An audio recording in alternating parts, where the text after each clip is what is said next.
This is Samsung, and in this video we are looking at Mary I and the economic change in her reign. So in general, various trends continue to lead towards inflation, and these include the continued pressure on demand, which was brought from the rising population, and this was a long-term factor for the rising inflation.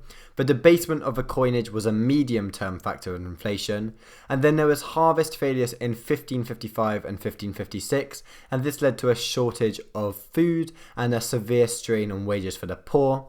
And the sweating sickness, which was a severe form of influenza, swept through the country in 1557 and 1558, and this had devastating impacts on the country.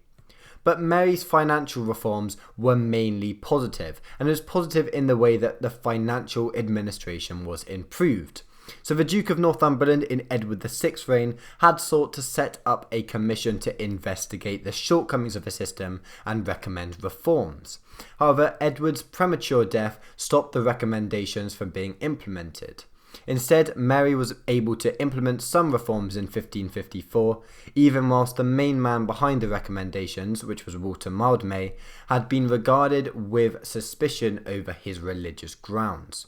So this included that the Court of Exchequer took over both the Court of First Fruit and Tenths and the Court of Augmentations, and many of the court's superior methods were continued to be used. Financial administration, which was under Lord Treasurer Winchester, was also extremely competent.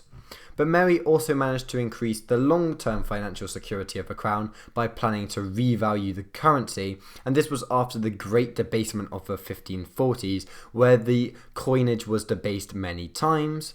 A new book of rates was also introduced in May 1558, and this helped improve crown income from custom duties. Now, although Mary didn't necessarily benefit from this, Elizabeth was able to reap the benefits from this measure. But the only mistake that Mary did make was to cancel the last part of Edward's subsidy, and the subsidy is a parliamentary grant to the sovereign for state needs. And although this brought Mary cheap popularity, it did lead to a financial cost. So the final thing briefly to look at, and we will explore it a lot more when we start looking at Elizabeth, but it's poor relief. And Marian government did start to become more involved with poor relief. And this was because of the problems faced during 1556 to 1558, and that included the huge mortality rate from the influenza outbreak, the series of harvest failures, and the high taxation used to pay for the war in France.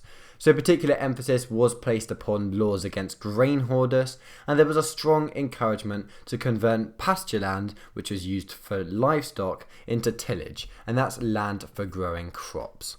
So thank you for watching this video, and see you soon. Bye.